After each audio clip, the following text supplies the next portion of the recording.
Ci sono vite che seguono una traiettoria tutta loro, deviano dal percorso principale ed esplorano altre vie. Quando le incontri, spesso, senza rendersene conto, hanno qualcosa da darti.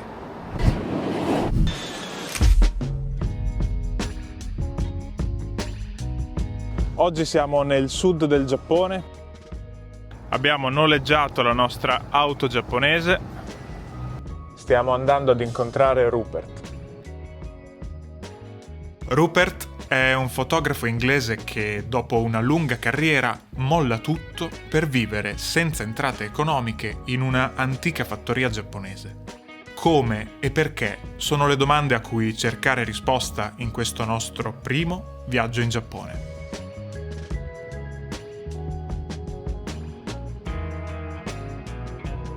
There we go. Hello, Rupert. Good to see you, really. Are you filming already? Yeah. Rupert vive in una kominka, una casa tradizionale giapponese. Vive qui con la moglie Asaki da qualche anno.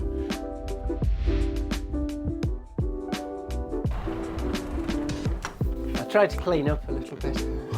No worries, we like it natural. Entrando si sente subito un senso di continuità col passato, non scontato per un inglese trapiantato qui. So it's like, the quite simple Japanese houses. There's just this between me and just the earth underneath. Modern houses are about insulation, right? Now, I hate insulation. I removed all the metal windows and now all the wind comes in. I'm from north of England, Yorkshire, so I have no problem with cold. Temperature-wise, -10 outside, so maybe -1 inside. And these windows are from a 100-year-old house somewhere else. And the beauty of Japanese house is everything's standardized for hundreds of years. So you take a window from another house, it fits. I can't believe everything fit.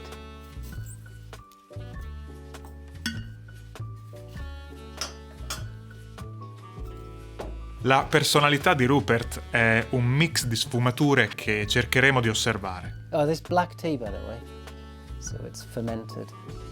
Trascorreremo con lui le prossime 24 ore. Arigato.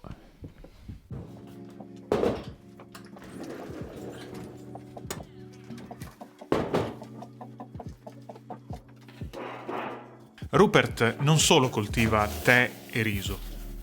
That's last year's rice. Still got some left. Lo fa con le antiche tecniche tradizionali in estinzione. È la prima volta che vedo lavorare il riso in questo modo. Breakfast.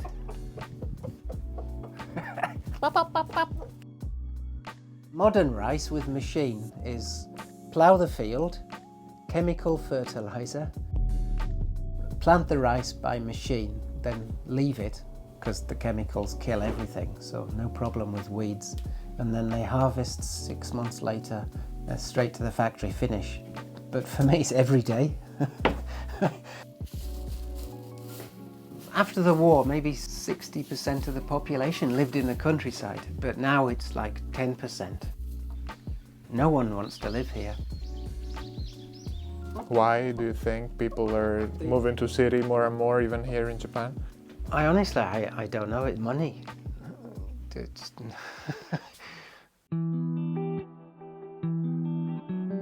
well, it's called progress, isn't it?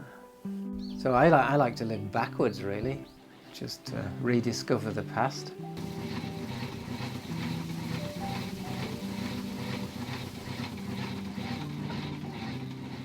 Rupert ha scelto di non vendere il riso che produce, ma di usarlo solo per consumo personale.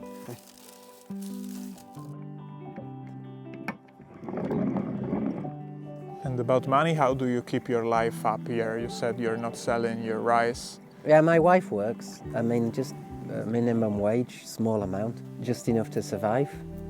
Yeah, I've stopped buying things. There's nothing. The only thing I spend money on is like provisions. Maybe a new rope for the goat.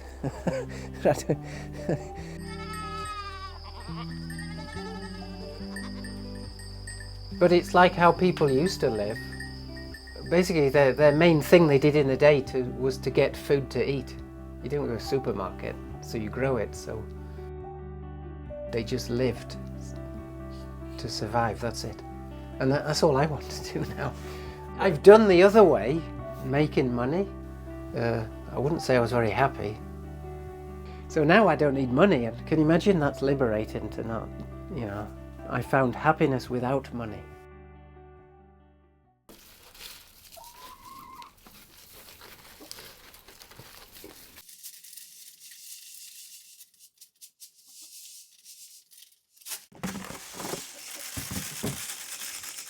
Dopo un minuzioso processo manuale spuntano i primi chicchi di riso e quando inizio a cucinare capisco che il gas qui non è tra le spese mensili.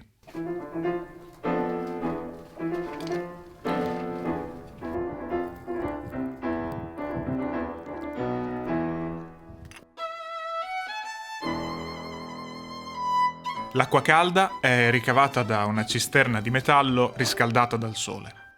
So today I can bathe, but if it's raining, can't bathe.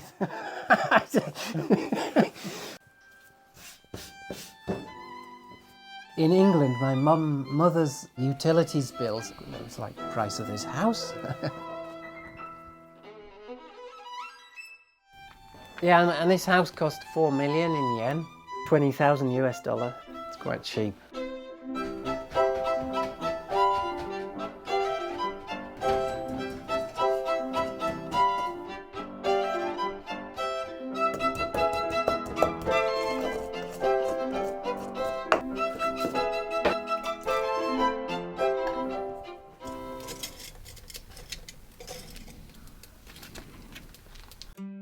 Maybe my greatest learning is I've worked out that the world is almost, modern world is pointless. You just don't need to do anything and be content. To do nothing doesn't mean doesn't mean laziness. Not doing wasteful things. Yeah, I mean, I'm still working it out. Slowly.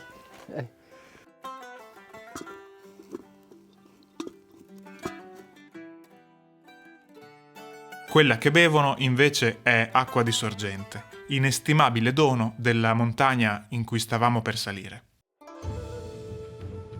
Il nostro primo viaggio in Giappone è stato reso più semplice anche da NordVPN, che sostiene il nostro lavoro. È ormai diventato uno strumento importante nei nostri viaggi, non solo per proteggere i dati sensibili online quando ci colleghiamo ai wifi pubblici, ma anche per poter accedere a siti italiani bloccati all'estero o per sbloccare prezzi più bassi nella prenotazione di voli o alloggi. Infatti, collegandosi da paesi diversi, si possono ottenere tariffe diverse. C'è anche una garanzia di rimborso di 30 giorni per capire se il servizio fa al caso vostro. Quindi vi lascio qui sotto in descrizione un link da cui potrete ottenere 4 mesi extra sui piani biennali.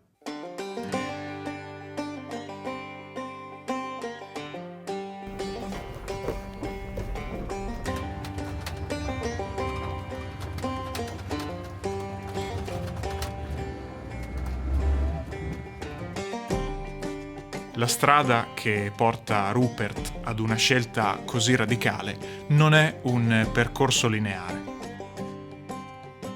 I grew up in England, quite a small town.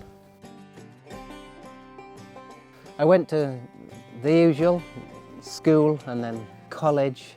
Is a middle class family, so it's like almost you must go to college, otherwise you're an idiot. I was a hill climber runner. I was really good at running. And then I took up cycling, hill climb champion. If I think about it, all about achievements, like I must come first. But now I think, why would you want to do that? I just want to be, I don't want to be first. Oh, mind you, maybe I want my rice to be the best.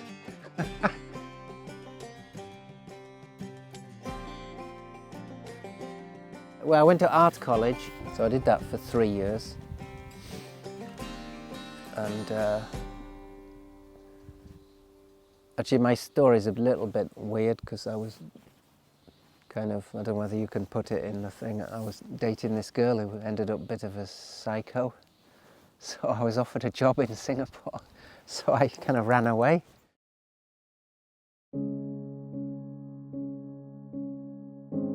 I was only 24, so I've been in Asia 33 years.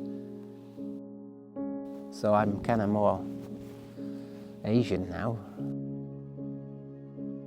So when I go back to England to visit, it's like, what is this strange place? What are they all eating?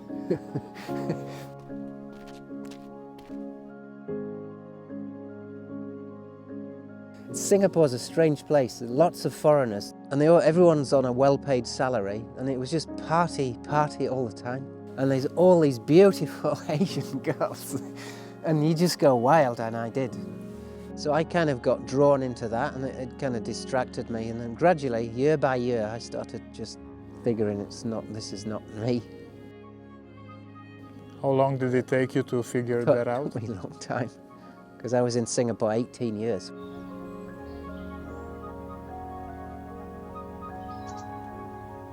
I was making a lot of money, but I was paying more in overhead rent. It was like an open prison.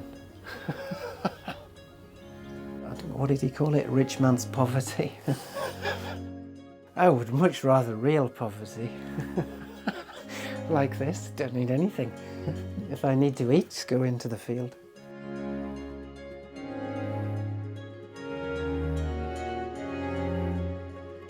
What did you do in Singapore during the 18 years there? Graphic design first, and then photography. And when I was younger, I used to enjoy it, but now I just look at it as something, it's just sort of superficial. It's just making something not particularly good, making it nice. So now I grow rice, and I could design some beautiful packaging, but I don't. I put it in a brown paper bag.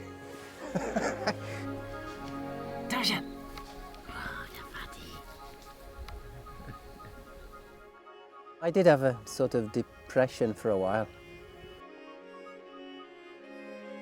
I found society there was just wrong. It was just money-based. You judged on money.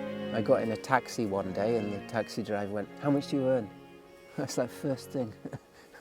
So nothing.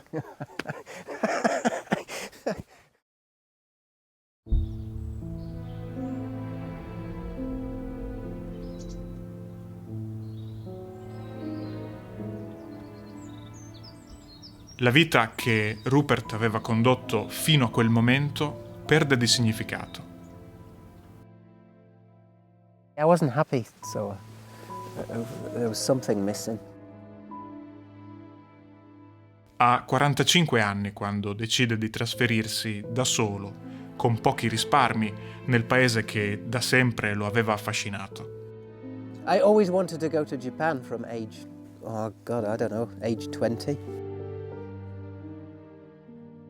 Bene, è arrivata la sera e Rupert ci ha proposto di restare qui per la notte, quindi come potevamo rifiutare un futon su un tatami?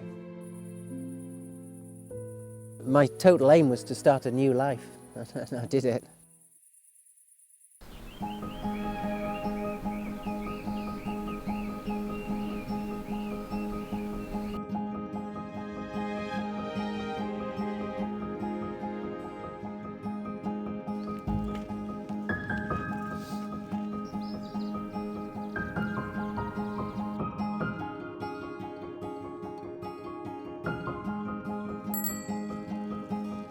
So I came on my own, enrolled in a Japanese language school.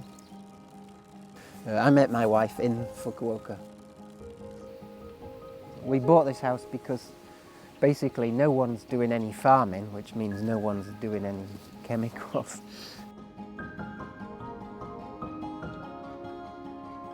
Nel paese del Sol Levante è più facile rendersi conto della magia dell'alba. È sotto quel sole che prima illumina il Giappone e poi il resto del mondo che Rupert inizia le sue giornate. When we bought our farmhouse, the owner said, you'll get bored after a month and want to go back to the city, but no, I lasted 12 years.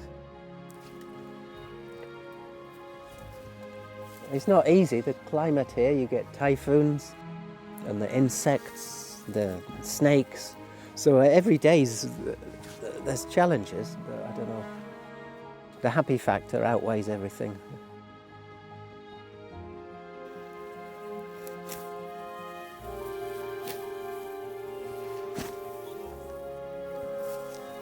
And what's the relationship you have with the rice? Yeah, it's almost like friends. It's, in fact, I feel a little bit sad when I harvest because, you know, that's it. But I take one of the grains and then that'll be for next year. So, and it's amazing. Just plant one grain and then you get all these grains.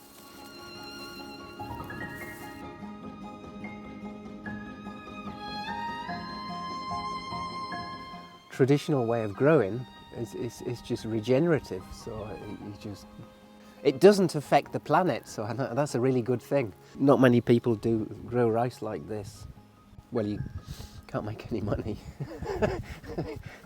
So if you don't need to make money, this is a perfect way to grow rice. I mean, every year I'm doing the same thing, but every year I'm learning more.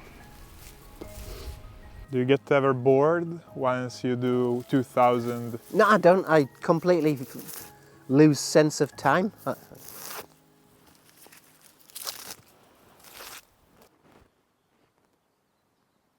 So I can come here and then suddenly 3 hours has passed.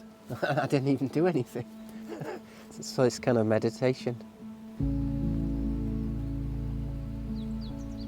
I've never seen one rice farmer sit in his field just enjoying it. So they miss out all this beautiful feeling. If you remove the wires of the of 20th century, it's the same as 300 years ago. How does this make you feel? You kind of feel impermanence. You just... if I can be at any point in time, then I'm kind of almost nothing. I'm not sure how to put it, but it's a good feeling.